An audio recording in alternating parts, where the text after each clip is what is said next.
Welcome to our presentation on the analysis of cross-classifications.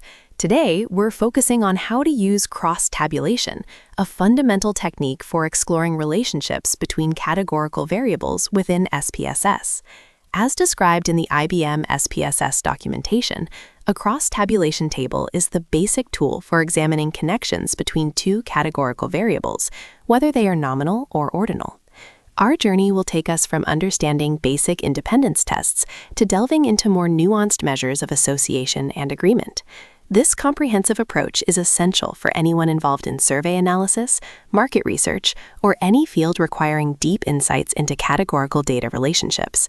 Understanding this method is crucial for revealing patterns that traditional statistical analyses might miss.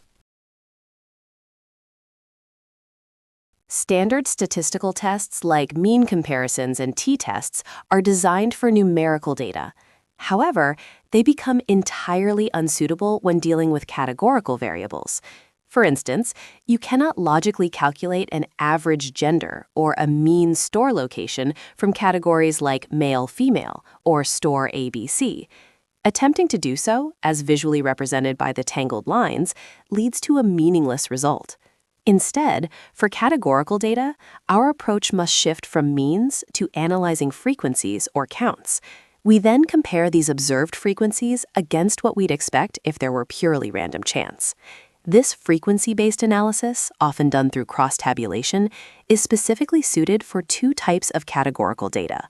Firstly, nominal data, where categories have no inherent order, such as gender, geographic region, or types of products purchased. Secondly, for ordinal data, where categories do have a meaningful rank or order, like customer satisfaction levels or educational attainment. It's crucial to remember that this method should not be directly applied to scale or continuous variables, such as age or income. If you wish to analyze scale variables with crosstabs, they must first be converted into meaningful categories, a process known as binning. After confirming we have the right type of categorical data, the next critical step is choosing the appropriate statistical test. This flowchart and quick guide will help you navigate that decision process effectively. When we're dealing with two categorical variables, our first question is usually, does a relationship even exist between them? For this, the chi-square test is our primary tool, determining if the observed relationship is statistically significant or merely due to chance. If a relationship is indeed present, we then ask, how strong is this relationship? For nominal variables, we use measures like phi or Cramer's V, which provide a strength ranging from 0 to 1. For ordinal variables, Kendall's tau b or gamma are preferred, as they also indicate the direction of the relationship. In special scenarios, such as when analyzing a 2x2 outcome, like in risk assessment studies, we turn to relative risk or odds ratios. And finally, when measuring the consistency or agreement between different judges or raters, the kappa statistic is the correct choice. Now, let's demystify the chi-square test and understand its fundamental logic. The chi-square, or at the heart of crosstab analysis, its formula quantifies the difference between what we actually observed in our data and what we would expect to see if the variables were totally unrelated. The O in the formula stands for the observed count, representing the actual number of cases from our collected data. The E stands for the expected count, which is a theoretical value, indicating the count we would anticipate purely by random chance. When our observed counts are very close to these expected counts, the chi-square value will be near 0, implying independence between the variables. Conversely, a large difference between observed and expected counts results in a large chi-square value, strongly suggesting an association. This concept directly relates to our null hypothesis for chi-square, that the variables are independent. If the p-value derived from our chi-square calculation is less than 0.05, we reject this null hypothesis, concluding that the observed pattern is statistically significant and not just random luck. Before we can trust our chi-square test results, we must ensure our data meets a few key assumptions. First, both variables involved in the analysis must be categorical, specifically nominal or ordinal. We've discussed this extensively, emphasizing that chi-square is designed for frequency-based comparisons, not means. Second, the categories for each variable must be mutually exclusive. This means every individual case can only belong to one category for a given variable. For example, a person cannot be both male and female or fall into two different age groups simultaneously. Finally, and this is a critical one, we have the count of 5 rule. This rule states that no more than 20% of the cells in your cross-tabulation table should have an expected count less than 5. If this assumption is violated, the chi-square test can become unreliable. SPSS will typically provide a warning footnote about this. Should this happen, you might need to use Fisher's exact test, which SPSS often automatically provides, or consider merging categories if it makes theoretical sense. Meeting these assumptions ensures the validity of our statistical conclusions.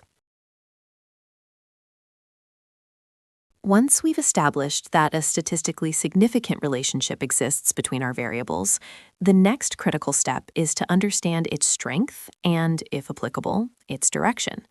This slide guides us through interpreting these measures. For nominal variables, which have no inherent order, we use symmetric measures like phi and Cramer's v. These statistics range from 0 to 1. A value closer to 0 indicates no association, moving through weak, moderate, and finally strong associations as it approaches 1. For instance, a Cramer's v of 0.40 would suggest a moderate relationship. When dealing with ordinal variables, where categories have a meaningful order, we use directional measures such as gamma or Kendall's tau. These statistics range from -1 to +1. The sign tells us the direction of the relationship. A positive value means as one variable increases, the other tends to increase, while a negative value indicates an inverse relationship. The absolute value again denotes strength. It's vital to remember the distinction between statistical significance and practical importance. The p-value, as we discussed, only tells us if a relationship exists at a certain confidence level.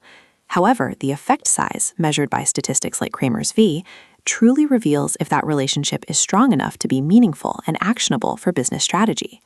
A statistically significant but very weak relationship might not warrant any changes in strategy. Our next step is to put this theory into practice using SPSS.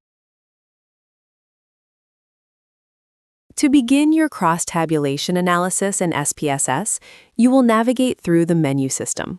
First, click on Analyze, then proceed to Descriptive Statistics, and finally select Crosstabs. A crucial best practice, which significantly aids in interpretation, is how you assign your variables. Always place your independent variable, the variable you hypothesize as the cause or predictor, such as gender in this example, into the rows box. Conversely, your dependent variable, which is the outcome you are trying to understand, like occupation or satisfaction, should be placed in the columns box. This arrangement is highly recommended because it makes reading row percentages intuitive. By doing so, you can easily compare the distribution of your dependent variable across each category of your independent variable, allowing for straightforward insights into potential relationships. To effectively analyze our categorical data in SPSS, we need to configure a few essential options within the Crosstabs dialog. First, click on the Statistics button. Here, it's crucial to select chi-square to perform the independence test we discussed earlier. Additionally, based on your data type, choose the appropriate measure of association. For nominal variables, you'll want to check phi and Cramer's v. If you are working with ordinal data, this is where you would select gamma or Kendall's tau b. Next, and this is critically important, click the Cells button. While SPSS defaults to showing only observed counts, you must also select expected counts. This step is vital because these expected counts are necessary to validate the count of 5 assumption, which determines the reliability of your chi-square results. SPSS does not show these by default, but they are absolutely required. We also highly recommend selecting row percentages, as this provides a clearer and more intuitive way to interpret the distribution of your dependent variable across categories of your independent variable. We're now diving into our first case study, examining a nominal relationship to answer the question, is shopping preference related to gender? Looking at the chi-square tests table in the SPSS output, we focus on the Pearson chi-square row. The critical value here is the asymptomatic significance two-sided, which is our p-value. In this case, the p-value is 0.001. Since this value is less than our conventional significance level of 0.05, we reject the null hypothesis. This leads us to conclude that there is a statistically significant relationship between gender and shopping preference. However, it is important to note the footnote warning that 75% of cells have an expected count less than 5, violating a key assumption. In such a scenario, we would typically rely on Fisher's exact test, which also indicates a significant relationship, as shown in the table. Now, let's explore a second case study, focusing on an ordinal relationship, shopping frequency versus overall satisfaction. Both of these variables possess a natural, meaningful order in their categories. While a chi-square test could indicate if a relationship exists, it wouldn't be the most insightful choice here. That's because chi-square treats all categories equally, effectively ignoring the inherent ranking information that is crucial for ordinal data. Instead, we use gamma. Gamma is specifically designed for ordinal variables and leverages that ranking information, providing a much richer understanding of the association. From our analysis, we see a gamma value of 0.45 with an approximate significance of 0.003. This positive coefficient tells us there's a clear positive association. As shopping frequency increases, overall satisfaction also tends to increase. A value of 0.45 indicates a moderate strength in this relationship, offering better insight than a simple test of independence would. Beyond standard association tests, crosstabs are powerful for analyzing special situations involving agreement and risk. First, for agreement, we use Cohen's kappa, which is excellent for measuring inter-rater reliability. Our example shows a kappa value of 0.651. Looking at the benchmarks, while this isn't in the excellent range above 0.7, it indicates good agreement, certainly far from poor, below 0.4. Next, for assessing risk, particularly in 2x2 tables, we use statistics like the odds ratio. Here, the odds ratio for a cohort is 2.500. This is significant because, as the benchmarks indicate, an odds ratio greater than 1.0 means the event is more likely in the group of interest. So in this case, the odds of the event occurring are 2.5 times higher for the cohort compared to the reference group. After an overall chi-square test indicates a significant relationship, we often need to pinpoint exactly which specific groups or categories are driving that difference. This is where comparing column proportions becomes essential. This is done using a z-test for column proportions, which statistical software like SPSS automatically performs and indicates with subscript letters in the output table. The rule is straightforward. If two groups in the same row do not share a common subscript letter, their column proportions are statistically different from each other at a p-value of less than 0.05. Conversely, if they share a letter, there's no significant difference. For instance, in the example table, for outcome 1, Group A has A and Group B has B.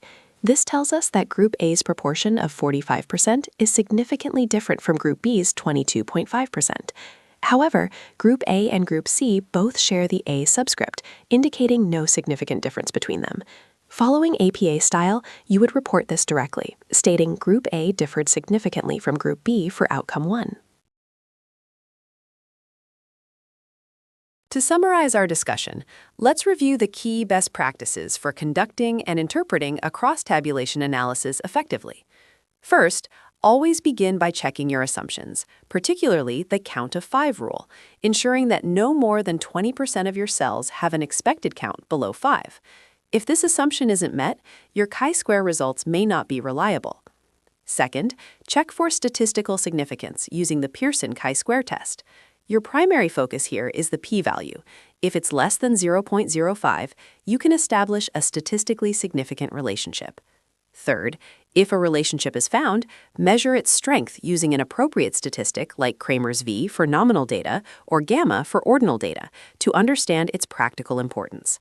Finally, for a more detailed understanding, perform a deep dive by comparing column proportions to identify specific group differences or calculate risk ratios for 2x2 tables. Remember, while statistics provide the numbers, visualizing your results, especially with clustered bar charts, makes the relationships instantly understandable to everyone, not just statisticians. This completes our detailed exploration of cross-tabulation. Thank you for joining us today for this presentation on the analysis of cross-classifications using crosstabs.